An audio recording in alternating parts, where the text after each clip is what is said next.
pharmacology and toxicology. So audience, again, please mute yourselves and feel free to ask questions by writing them in the chat. So without much ado, welcome Mariana and Shana. Welcome. We'll begin with a more general question about what your thought process was when you were about to graduate from your respective schools.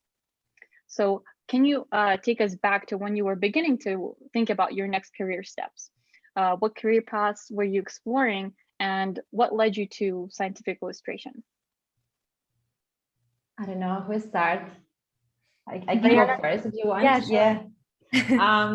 So to be honest, for me, it was a whole decision. It wasn't easy to get to scientific illustrations. I will say that probably took me like 5 years to actually do something about my career path. So when I was doing my PhD, I was always involved in scientific illustrations, just like as a hobby. So I was helping other students and like peers or like researchers in general, just doing it for free because I like it, but I never thought it as a career. So I just moved to Australia to do a postdoc because that's what I'm supposed to be doing. And something wasn't quite right. Like I needed like something else. I was very curious about imaging, and I started to do the same basically here. So I started to do illustrations for my partners, for my boss, for other colleagues, and ended to do it for the whole institute. So it kind of like it was my thing. And then I realized that academia, it wasn't fulfilling enough for me. Like I needed something else. So I just started, I joined a coaching course, and I explored different career paths like scientific manager, like clinical trials, like biotechs. I wanted to change. So I explored so many paths, and I always go to scientific illustration. That was really in my mind. And when I started to talk with a lot of scientific illustrators, I realized that it was quite interesting to me, and there was a really it kept my attention. So I ended jumping in this, and yeah, basically that was my path. Great. And Shana? Yeah, so for me, it's also kind of similar to what Mariana went through. And I think I will also take you back to probably 5 years ago. That's when I was graduating. And it's like I kind of call it like a midlife crisis. So this was just before defending, probably, 5 months before defending, that I really started thinking about where I wanted to be. And just like Mariana, I somehow felt that maybe, I need something else, and I didn't see myself as my PhD advisor. And I also really liked putting my figures together, making illustrations, presenting, communicating. So I was really kind of trying to explore what was out there that was fit for me. So it was a bit of a turmoil for a few months as I was trying to figure out what I wanted to do. So then I went to this career conference. It was organized by Nature, and this was in Boston. So I went for it, and that's when a switch kind of turned on. So there was a panel of scientific communication editors, and then they were mostly talking about written form of science communication. And for like a few seconds, they mentioned about how they really need people with visualization expertise for communication. So that's when it really turned on the switch. And then I kind of chased down one of those editors, and I was like, what are you talking about? So then she directed me to this master's program, which was in Chicago. It's the master's program in biomedical visualization. So I came back home, and then I just Googled, and then a whole new universe opened up. And then I discovered, I just, for a couple of weeks, I was just trying to absorb anything and everything about visualization. So that's how, I stumbled across it. And then it led to a couple of things, which I don't know, Onna, if you want me to talk about that right now itself, or hold it on for later. I I think you can, yeah, talk about it right now. Yeah. Okay, No so worries. a couple of steps that I took once I really discovered. So once I discovered this, I was like incredibly attracted to it, and so I defended my PhD, and then I just randomly started writing to people who are experts in the field. I would just send cold emails to companies that do this and asking for an internship.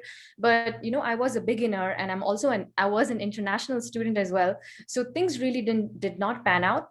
But I volunteered at this place at the Milwaukee School of Engineering, where they make 3D prints of molecules, and this is for education of high school students. So from there, for 6 months, I kind of learned the principles of graphic design. And then at the same time, I also developed my application to one of those master's programs in biomedical visualization.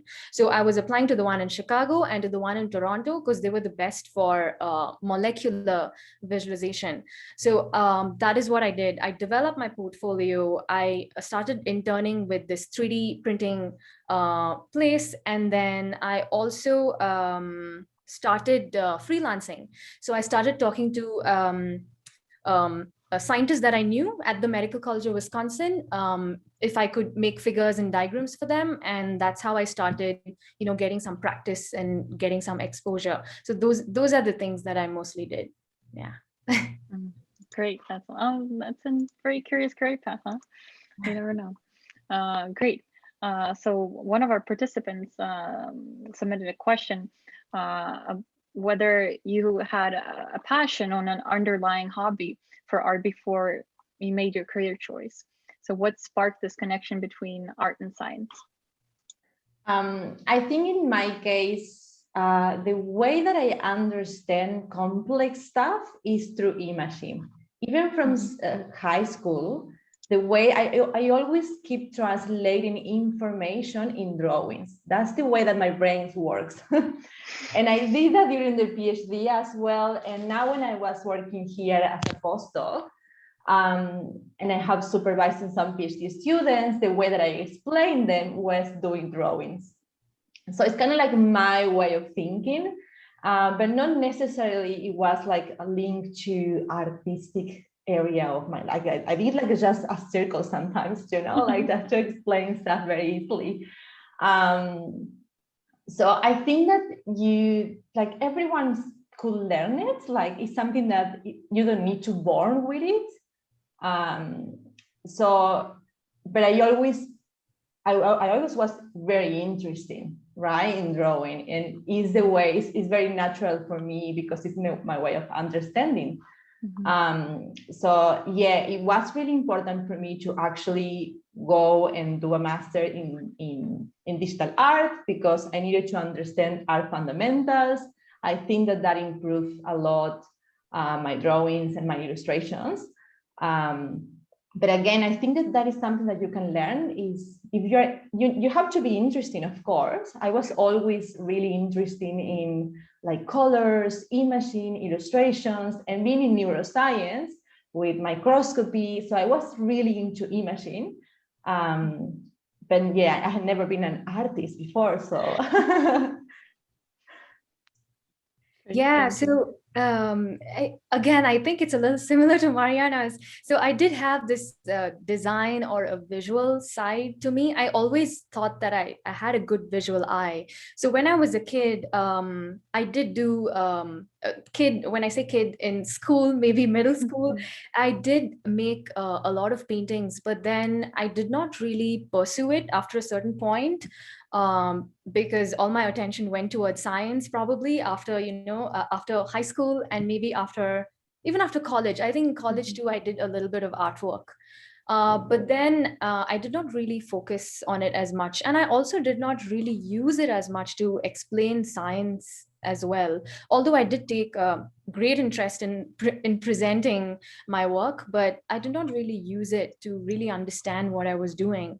So I mean, to answer the question, I did have a little bit of a side that was bent towards it.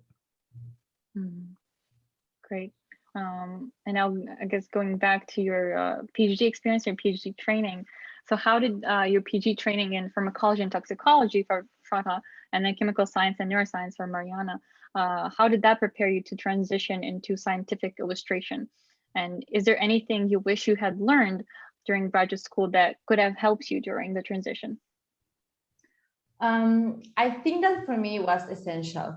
Definitely is key. I'm seeing the value that I have, like having all this knowledge, because I really understand academia and the researchers' needs. So I actually can like address all that needs because I was involved for more than 10 years in that area, right? And I have a lot of friends now that are illustrators in different areas or graphic designers, and they are not prepared to translate that information. That is, I think, my value. And I think that it was essential because I was also doing illustrations during my PhD. So it's kind of like, yeah, my thing. And I think that one of the stuff that I probably, if I go back, I will do differently is just using my time to just being involved in the university to like probably start to do some work like a more professional way, or learning new softwares, or even using my resources at that time at the university and just connecting other people, because I was so involved in science, just my head was just doing experiments, right? And I think that I regret that. Just if I will say something, I just use the time that you are in the university, because it's a privilege. So just talk with everyone, with the professors, with people in marketing or whatever, like just trying to engage with a lot of people. I think that I will do that differently. Yeah. Yeah. So for me, again, I'm going to reinforce a few things that Mariana mentioned. But for me, as when I was doing my PhD, maybe this was, triggered me into this. But there was just so much research in the adenosine field. So I studied adenosine receptors, and there was just so much information that I wish I could always put it together, visually Right. in one frame, to see how things connect, to see how things are related to each other. And probably that's one of the reasons, but also how it helped me towards this field is mostly I guess it's mostly qualities of persistence, and just the ability to look for information yourself. And I definitely don't regret doing a PhD. I do wish that I had been more proactive with exploring what is available out there. So this is great that you are organizing these things, Absolutely. to expose everybody to different careers. And so at an earlier stage what is available out there. Definitely I feel like I did this really late. And I feel I wish I had started learning computer programming at at an earlier stage, computer programming. And then also like how Mariana said, maybe tinkering with softwares if you're really interested in this area. But networking is also really important, which I guess everybody keeps saying this all the time. Just reach out to experts or places that you want to be in, and just get information. It need not end in a job, or it need not be like a scary conversation. It's just to get information so you know more about it. And I think people will always appreciate, like even if you reach out to us and ask for information, we'll always appreciate to give you as much information and see to it that it's useful for you. Great, Yeah. thank you. Basically, start early. No, I actually no. So I also feel it's never too late to get into something that you really enjoy. Totally. I mean, I do feel that, oh my gosh, I should have started all this earlier, but then I feel it's okay. Sometimes things happen for a reason. Sometimes you never figure out what you want to do, but I guess as long as you're feeling happy at the moment doing something, then it's fine, I guess. Great, thank you. And Shraddha, what you mentioned is a perfect transition to the next question. And I see Ashley also had a similar question. Are there any a must-do things such as learning how to work with advanced illustration software while doing a PhD that would later help during your illustration job? So did you receive any sort of training or suggest taking any courses in illustration of or art that could help? So Sharda, do you have any suggestions for this? Yeah, so it's like I feel like I was so useless during a grad student that I did not really explore these aspects, because I think what could have really helped me was, just tinkering with molecular graphic, viewers, just looking at proteins. Although my work like really wasn't structural, so I felt like could have done all that. But then when it comes to training, okay, so this is a complicated question, because you could actually, enroll for a course like a minor or something in illustration or graphic design or something to do with design. You could do that.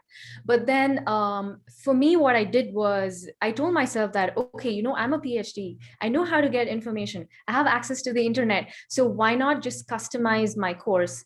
And this is because I eventually did not go for the master's program. So because of financial hardship, I mean, it's expensive.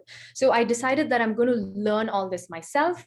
So what I did was I read a lot of books. I can send you the information. I read quite a bit of books, and there were a couple of websites that I like really, browsed through, like really read literally every line in the website. So I can send you that information as well. And then I also started just looking up tutorials. So once I knew that, okay, I wanted to learn Illustrator, or I wanted to learn Photoshop, or I wanted to learn, so in our lab, we use Autodesk Maya, which is a 3D animation software. So I just started looking up tutorials and just practicing that way. So this is what I mostly did. I did not go for any formal training. Excellent. Mariana, do you have any comments? Yeah, like when I was doing my PhD, I kind of like was really into imaging, because in neuroscience you get a lot of like photos, right? So I was just really into Photoshop at that time, and I always teach myself like with tutorials and just going and searching how I wanted to do something, and I was just trying to do it through tutorials. But so I will definitely say, if you are really curious, for a PhD student, it could be really interesting to learn Illustrator and Photoshop, probably. Illustrator is amazing to make your panels for poster or a presentation, like so pathways and stuff like that is really helpful. And yeah, when I decided to become a scientific illustrator, I just received more formal training. There are a couple of courses around the world, but in Australia, unlucky, there are nothing that we can actually do to become a scientific illustrator. But I get a lot of information from the Association of Medical Illustrators, the Association of Medical Illustrators. I think that is actually quite helpful. And I really love a studio that calls Now Medical Studios. So I get a lot of information from there. They have a lot of podcasts and blogs. So I went and talked with a lot of people, and just everyone just saying me different advices, and I just started to follow everything. Yeah, so understand a lot of like art fundamentals is key, I think, like, because it just give you like a different view, or the way your results are much better if you understand a little bit about art. But yeah, I think little by little, if you're doing your PhD and you're interested in that, just go and see Illustrator or Photoshop and start little by little with tutorials and stuff like that. Yeah. Yeah, and I just want to add to that. I think we've mentioned this before. It's best to just start it with your own work. So see if you can visualize your own work using these software. Yeah. Even, your neighboring lab or something, if they need a figure, you can help them with that as well. Yeah. Great. And I see a question from the audience that's along the same lines. So do any of you know free courses on the web that you could recommend? So I definitely have a few that I make a note of, and some that I've done myself. I'll definitely send all that across to Roshni, so you guys have everything together. I wouldn't say that there is something just meant for this, or or Yeah. something that's really like an amazing course or training just for this. It's like you have to pick and choose from different places, because it can get super overwhelming. So when I actually started thinking about this, I was super overwhelmed, and it happened for a couple of months because I didn't know where to start and where to begin, because there's just so much in visualization that you can do. So one of the websites that I might send across, it's called clarify.com. Over there, you'll see different resources and different paths that people take. So then you read about it, and then you know what might be close to you and what you might like. Like you might like 2D animation, or you might like hardcore data visualization, or you might like something else in visualization. So it's good to be aware of all these things. And if you take up the master's programs, which I just mentioned to you about, they also expose you to those different aspects of visualization, so that is also an option. And AMI that Mariana mentioned, American Society of Medical Illustrators, that's a great resource as well. And Roshni just put up a website, so we'll probably compile all those resources for you guys. Mm-hmm. Yeah, I think we'll send out all the participants later on the full list that you could use. I think that'll be helpful to everyone here. That could be a long email, so just warning you. Yeah. Right, to see all the many resources. It could be overwhelming sometimes, but great. So another question that was submitted from the participants is, are there any official qualifications or art education background required to transition from being a scientist to an illustrator? Yeah, well, as I say, like basically there are a few masters and like official courses, but there are kind of like very in specific places. So in the States, you will find some in Canada and probably France and another place of Europe.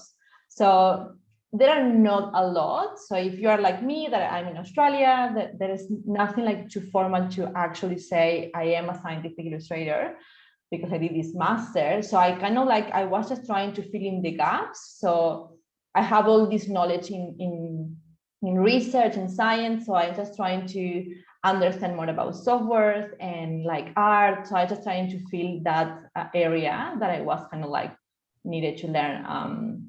But I think that it is, if you have the possibility to do a master, it's going to help you a lot to get into the industry. That's my point of view. Yeah. Mm-hmm. Great, thank you. And now we'll. Sorry, go ahead.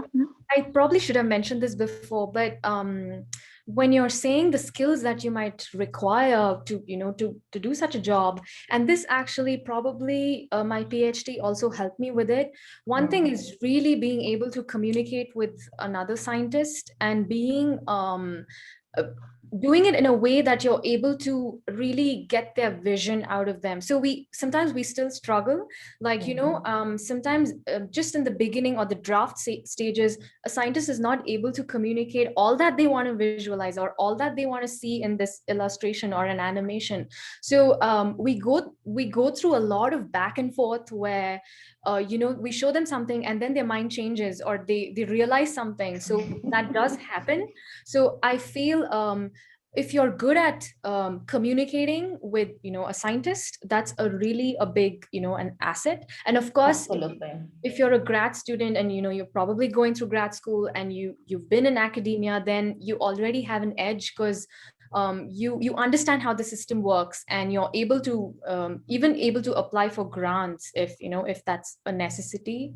So those are some skills that which you get during a PhD that you can use. And the other thing I would say is you should really try not to hesitate to promote yourself. So especially if you're freelancing, you really need to put yourself out there to show that you're doing this work, so you get more clients and you get more people to, work with. So if you don't do that, if you don't reach out to people, if you don't tell people what you do, then you won't get your work. So you have to really lose all those inhibitions and then really put yourself out there, promote yourself, so you get to work with them. Yeah. Thank you. It's valuable for everyone here. And now I'll combine two questions from the audience related to freelancing. So what kind of freelancing projects did any of you do? And what types of clients do you work with? What are the different areas of demand for scientific illustration? And now, do you work alone mostly or in a team? Well, I am freelancing at the moment. So basically I work by my own, but I really also sometimes collaborate with other illustrators. And the freelance works that I'm doing are with researchers in academia, so different universities and stuff like that. And also like industry, so like biotechs or like clinical research industries as well. And I'm working for Greenpeace at the moment. So it's kind of like a little bit of different type of, and the type of job that I'm doing is also very different, because for academia, it's a very specific type of illustrations. But now, for example, for a company, I'm doing a cartoon or like, so it's kind of like, it's different approaches. And I really like it because every project is very, very different.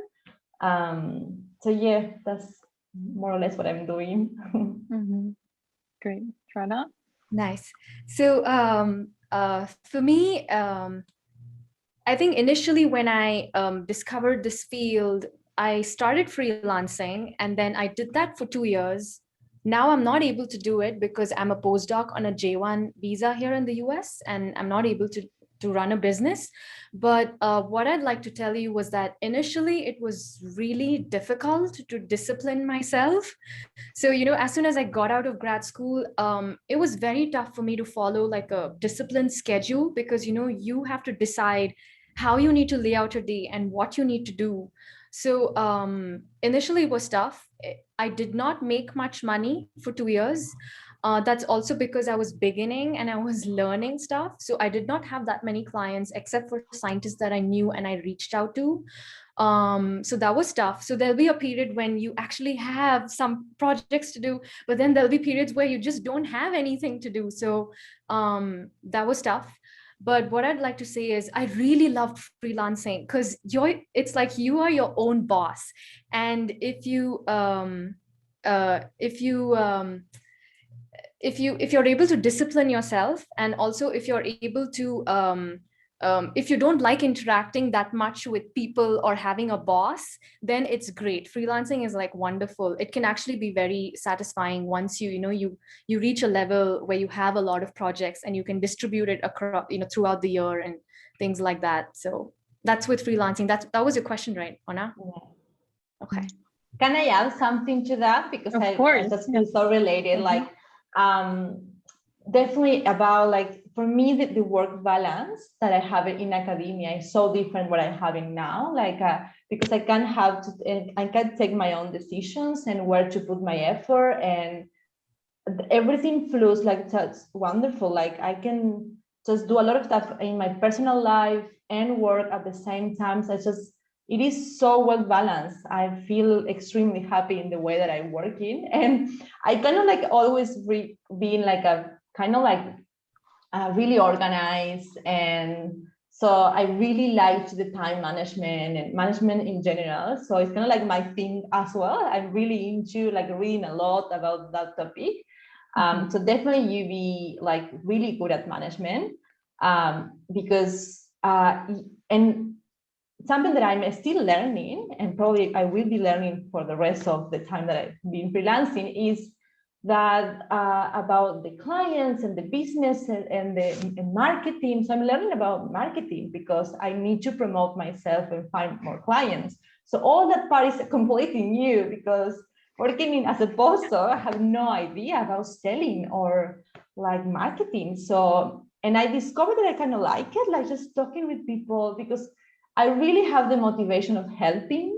I'm just doing this because I wanted to add some value to your research. So I'm just really passionate about this. And so it's very natural for me to say, hey, I love your work. I really want to help. It's kind of that's my way of promoting myself, trying to help people. But definitely something that if you are thinking to work as a freelance, all the business part, you have to start to learn it, like on marketing and sales and and social networks as well. So yeah, Absolutely. I'm so glad actually Mariana brought that up. You have to learn a lot of things, especially in the beginning, how to set up a business, you have to set up your website.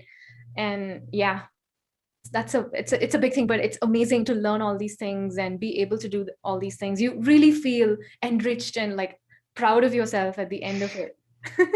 You do. Mm-hmm. Awesome. And I see another related question from Sam in the audience related to the skill of communicating with your clients, right? So what is the most common difficulty or misunderstanding that arises between scientists and illustrators? Is it hard to communicate the creative idea or the time frame and all other things? And Shraddha, you can start. Probably the time frame, I will say, because understand scientists for me is quite easy because I am a scientist and I will always be a scientist. So it is kind of like easy for me to understand what they are trying to like do, but the time it is probably tough because they probably don't understand how much time it takes to do these things. Maybe they thought like, oh, this is just a very easy drawing, and it takes time to have actually a good result. So probably that part, but the way that I manage is being very, very clear from the very scratch. So I actually, when I have the first interaction with my clients, I do some clients agreements and I put all the schedule, what they are going to expect about me. Like I'm going to have the first draft this date and I will expect your feedback this date. So I'm just kind of like scheduling everything. And that works for me most of the time. Yeah, so I probably should mention this because it's nice that Mariana is freelancing and you have that end of it. And I am actually a postdoc here at the University of Utah, and I'm in the animation lab, and we make visualizations for scientists. So there are very similar problems. So sometimes, one of the problems is, which I mentioned earlier, the scientist is not able to communicate clearly what they want.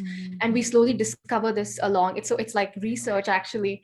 And some of them are good at it. Some of them are like not so great at it. And then we also have the time issue, but the time issue can also happen with our own selves. Like sometimes I'm not able to estimate how much time something is going to take. In the beginning, it might seem like a 2-month project, but oh my gosh, troubleshooting, and then something else came up, and then some issues with some stage of the process, or the client, or the scientist says, hey, we want to add this to the animation, it is going to make more sense. So sometimes the time just gets blown out of proportion. So generally it's especially because I'm in academia, it's more flexible. I don't know for Mariana, because she actually signs like this agreement. So for us, we're more flexible in terms of time, in the sense, okay, if we can't do something by May 30th, fine, they'll be fine if we give it after a week or after 2 weeks, as long as it's not like a deadline for a presentation or like for a grant. It's generally flexible when it comes to time for us. Yeah, and I think that to add into that, if you are keeping the conversation flowing and being honest, like people usually understand, saying like, I'm working in this, but I'm not going to make it. Just keep like all the time the conversation flowing. It helps as well. Yeah. Yeah. Great, thank you. So now we'll shift to kind of more what's day-to-day or week-to-week look like for you. So what does a typical day or week look like for a scientific illustrator? So Shraddha, you also mentioned that you do outreach for scientific visualization and for science through visuals. So how do you keep so many projects under control? That's that's a great question, because even I'm still trying to figure it out. So one thing is,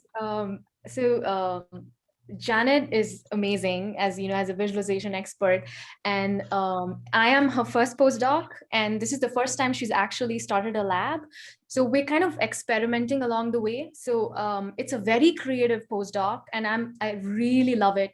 But it's like we're still figuring out what needs to be done, because you know, I am a traditional postdoc in the sense of like a biomedical postdoc, but I'm also not a traditional postdoc. So trying to find that balance is like is amazing. It's great. So I am there are multiple things that we do. So in a given day, I just never know what I'm actually going to do. But it's like it could be in any of these phases. So there's this pipeline that we have when it comes to a project with, you know, a particular client, and I can be found in any of those phases at a, you know, at a given point. So we do a scientific visualization for a scientist. Like they come to us with a problem, they want to see how a, you know, structure interacts with another protein or something. They want to show some dynamics, they want to show, you know, some kind of movement. So we have those projects which is for the scientist, where they want to communicate that with their, you know, their colleagues. And then we also involve ourselves with teaching a little bit. So currently I'm actually just finishing off an outreach project where I'm teaching scientific animation to a bunch of refugee kids. So they get, yeah, so they get interested in science and use animation as a tool to explain a science concept. So there is I feel in my position, you can get such exposure as well. And then what I've also done is I've designed a visualization course. So early when I started my postdoc, I was able to come up with this course. It's an online course. It's a free course. I'll probably send it across to you guys. So this was led by Northwestern University, and they reached out to us and they were like, hey, do you want to design a course? So I was able to do that. So as a postdoc, I guess I'm able to put my feet into multiple things that involve visualization, which keeps it really, you know, really exciting. And it's kind of not boring. It's not a boring day. Yeah. Okay. And we had a follow-up by in the audience. I also had a similar question. So now, as you mentioned, Shraddha, you're a postdoc in the animation lab being mentored by Assistant Professor Janet Iwasa, who's huge in the field. So could you tell us more about how you searched for this position and the process of becoming a postdoc in scientific illustration?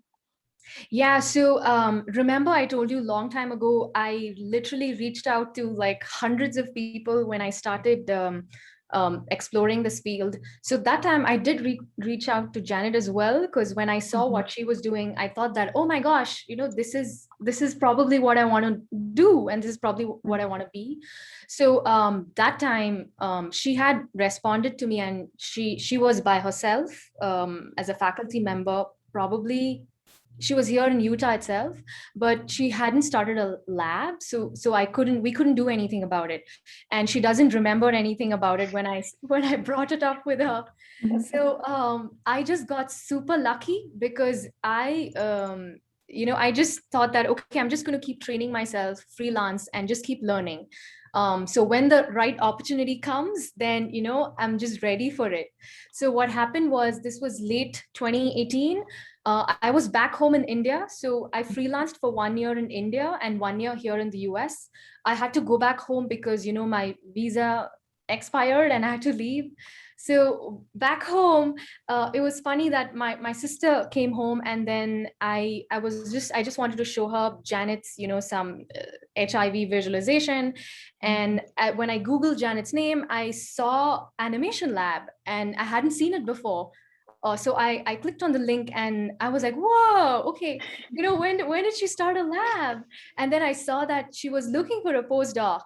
So I guess it was just by coincidence that I just made my application in 2 days, and I just sent it to her, and it just worked out. So I guess I got lucky, but it was also a lot of hard work before that. Wow. Yeah, what a journey. Yeah. But it was worth it. Great. So Mariana, you know, as we heard, you work as a freelance scientific designer and illustrator. So could you comment, how does that differ from working in an illustration company or another bigger design organization? And even, I think someone asked in the audience, even industry. Well, to be honest, I never work in a illustration company, but I'm like contacting all these people all the time because in some way I collaborate with them. So I only can talk about my experience as a freelance, to be fair.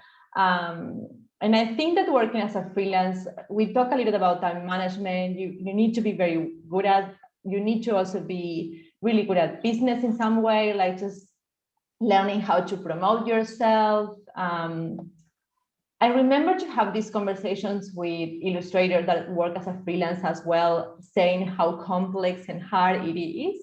And I don't want just to give that impression. It is actually complicated. They have the really hard part, but it's also so worth it and so fun. And I have to choose some of my projects, and I can actually, it could be really, really interesting and fun. I'm also feel like I'm a team member. So it's kind of like I'm missing a little bit the teamwork. That's why I'm all the time reaching illustrators and trying to just pull people together. And when I have a project that maybe I'm not able to do it, I'm just trying to find people, the right people to do it, and I collaborate with them. So I'm kind of like that type of person that I wanted to just, be involved in big projects with a lot of people. So it has been fun, this process of I think the networking is essential, guys. So just talk with everyone all the time. It is really important, and it makes a difference because you start to understand the field, and also you start to have receiving news about like new positions and new possibilities. And it's a field that is growing.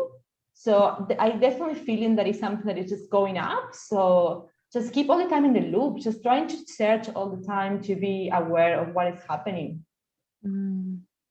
Excellent. And this leads to the follow-up question perfectly about the scientific illustrator community. So could both of you comment, how is this community like? Is there competition between each other, especially those who are freelancing, or is each illustrator kind of supportive of each other? Well, in my experience, that this process was amazing. I find like incredible people. Everyone was so helpful with me, and I'm just trying to give back something what I actually received already. Like everyone give me like free advices and free resources, and like honestly, I feel so welcome in this community that I can be happier. Like it is really different to the academia. I don't feel like a competition, to be honest. Like there is not a lot of work. I will be as well honest, because it is a field that is growing. So probably, for example, in Australia, they could be like, I think 4 science communication agencies just in the whole country. So it's not a field that is really well known. So in that sense, there are not a lot of researchers using it. So it's kind of like there is not a lot of possibilities. You need to just create it yourself. But I don't feel a competition with my peers, with other illustrations at all. Like we are just trying to help all the time. At least that's my experience, and that's how I'm working as well. I'm just trying to help all the time. So. Yeah, so I kind of feel the same way as well, because there's just so much science to visualize. So I feel that, if all of you want to be illustrators, it would be great, because especially in academia, and for where I am right now, we want more people doing this, because we get bombarded with so many emails to help people visualize. So really, we want the field to grow. So we want more people doing this. These are unique skills. You're learning so much, and you have to like dabble at so many things to be able to do this, which is really great. But I feel there's no competition as of now, especially in academia, because we don't have that many people doing this. And also there is so much to visualize. There are just so many scientists out there who need, who need these who need the help of these skills. And then when it comes to freelancing as well, there are amazing freelancers out there who do amazing work, but I also feel that there's not as much, there's more of a community sense than like a competition sense. And if you're interested, you can start following there's a pretty big community on Twitter. Twitter is big when it comes to scientific illustration and visualization. So you guys can join Twitter as well, and check out all the people who are posting stuff out there and doing amazing work. But it's mostly very supportive, because if you post a problem, you find other illustrators kind of telling you, hey, maybe you should try this, or maybe you should do this, or even just complimenting on what you have done to kind of encourage you to make more. So that's what I generally notice. Yeah. That's so nice to hear for future scientific illustrators. And I actually, even because I'm not part of a team where I can receive feedback, for example, of my illustrations. So I actually asked to other illustrations, hey, do you have any comment about this? Because I just want to keep growing as an illustrator. So I really like to receive feedback from my images. So people is just really helpful. Like, yeah. Oh, that's awesome. Great. And now shifting from the community, scientific illustrators, to your own career growth. And we're wondering, what is the career outlook like for illustration jobs versus academic jobs? Do you think there are more jobs available, and where can we find job listings? Well, I think it depends on where you are living, for sure. And I will say that it is a field that is growing, so probably the amount of jobs are not huge. I found that in States there are a lot of possibilities, so that's actually positive. But in here, we are kind of like created our own path, created our own jobs. So probably in Australia there are more scientific jobs than illustrator jobs.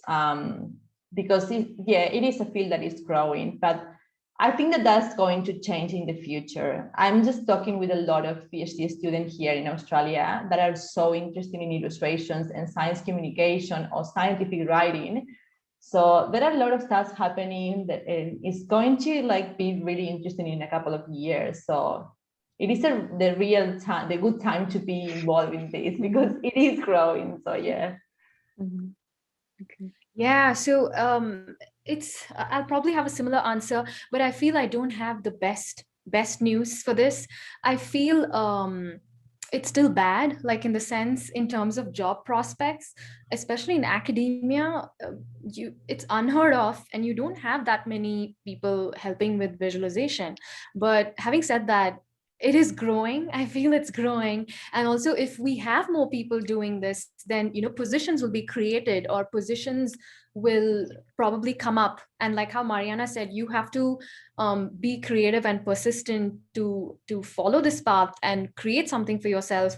So people appreciate it and make use of the skills that you have. So I feel right now in academia, it is still a little tough. Even when I initially started out and I was looking for internships and looking for places that I could work in, I could hardly find places like this. And they would also go for like people who have learned graphic design or art, and who have bachelors in it. So they didn't even care about you being a scientist, or you having a science background and things like that. So it was a lot of hurdles while finding a job. Also, when it comes to scientific animation studios, there are a couple here and there all over the world, but they have small teams, and those teams stay like that for a long time. So it's like they don't have like recruitment going on every other year or something like that. So that's tough. And they also probably have one or two scientist consultants, but most of them are those who are trained in animation or trained in art, design, or visualization, who actually don't have that much of a science background. So that is also a little tough. But I feel that's also growing. I mean, it's getting better with time. So that's with scientific animation studios, academia, most of them freelance. So if you see places like maybe London, or there are certain hubs where you have tons of scientific illustrators or freelancers whom publication houses like Nature, Science, who kind of um, reach out to them to make to make certain pieces for different aspects or different articles or different publications that they have. So that's one thing. So most of them actually freelance, and even on Twitter that I see there are a lot of freelancers out there. But then there's a small breed that's growing where like Mariana and I, people who have PhDs, but some of them are also doing their own research, but then also doing illustration or visualization on the side. So you have those kind of people as well. Very interesting. And I see Nicola had a question that I'm also curious about. Chantal or Mariana, do you know if industries hire scientific or medical illustrators? Yeah, I actually know a couple that they have the in-house, some scientific illustrators. But sometimes, as she said, like there are really well as in the science or animations, but not necessarily have a background in science. So it is like having a PhD maybe is not going to put you in a really good position, like, or any difference. So you will have to have a lot of art and designs part. But I find a couple of pharmas having an animator or scientific illustrator as well. So it's something that is started to happening. And now I'm working as a freelance with some companies as well that have no idea that this field exists. So when I had to talk with them, I have so much knowledge about their work that actually, like, the conversation flew really well and say, oh, this is actually quite interesting. So that's why I think that it is growing, because we are just also teaching to our potential clients what this possibility they have with scientific illustrator. So I'm not going to be surprised that in the future, some industries start to having in their own place this type of people. So, yeah. Yeah, so I feel it's only maybe a few pharma companies, maybe the big ones that have in-house, a graphics and illustration team, but most of them reach out to freelancers or, animation studios that make maybe, mechanism of action animations or visualizations for them. So it is there in industry, but it's more outsourced to scientific animation studios. Very rarely, I think they would have like an in-house team that does this, but that's also like that does exist. The other thing I feel is, I think because I'm very academic and I really like working with scientists, I feel I'm a little biased against industry in the sense that it's very profit driven. Of course, academia is also like that. It's very grant driven, but then in industry, it's like there's a lot more money. Definitely, they earn a lot more, and there's like the deadlines are very tight. So that's one difference. The deadlines are very tight, and if you have like a bunch of money, they would agree to do a visualization, even if the science may not be great. So that can happen. But then in academia, like I feel I can choose, like even Mariana probably as a freelancer, we can choose what to choose, like which project to work on. And if we think the science is maybe crazy, probably we wouldn't want to work on it. And also I definitely have flexibility, which I enjoy, which I feel that wouldn't happen in industry. Yeah. Right. Thank you so much. And I guess this will be one of our last questions for today. So what advice do you have for someone considering scientific illustration? I think that what helps me is, again, I think that I'm super repetitive, but talking with people, like just doing networking, because that's how I learned about this field and what I needed to do. And because I was completely lost at the very beginning, like I have no clue where to start. is quite very overwhelming. So just talking with people, the community is amazing. They're going to help you. And if you're really interested in that, start to learn by yourself some software that you are curious about, and just put you out there. Just do illustrations and put it on the social networks and just offer free stuff. I started to doing free work for researchers. Just, hey, I wanted to help you for free. So I started to training myself in that way as well. So yeah, just put you out there. Yeah. I kind of have a similar advice. I just do it, like do it in your own small way, you know, spend maybe like 20 minutes on a weekend or something, make a small drawing if you're really interested. So start in a small way, because it will just add up with time. And I also want to tell you that you need to be really patient and really persistent, because there'll be a lot of testing times. There'll be times when things don't look good, and you know, things are just going south, but you really need to bring yourself back up, because especially even with, you know, the 3D animation software that I work, there's just so many technical difficulties sometimes that, you know, you literally feel like tearing your hair apart. But at the end of the day, when you see the final product, and you know, and you see your client happy, that's like the most satisfying thing. So that's what we, you know, that really ticks us. So I feel yeah, just be persistent, and don't give up if there are any setbacks. Yeah. Yeah, that's excellent advice. Yeah. Well, our time is almost over. So I want to thank you, Mariana. Thank you, Shana, for being here with us today. And thank you, audience. Thank you for being so active with the questions. I think they were all excellent. And yeah, we'll clap virtually, hopefully one day in person again. But yeah, thank you all for being here. Thank you so much, you guys. Thank you so much for inviting us. And of course. Well, yeah, we'll clap with the emoji. Probably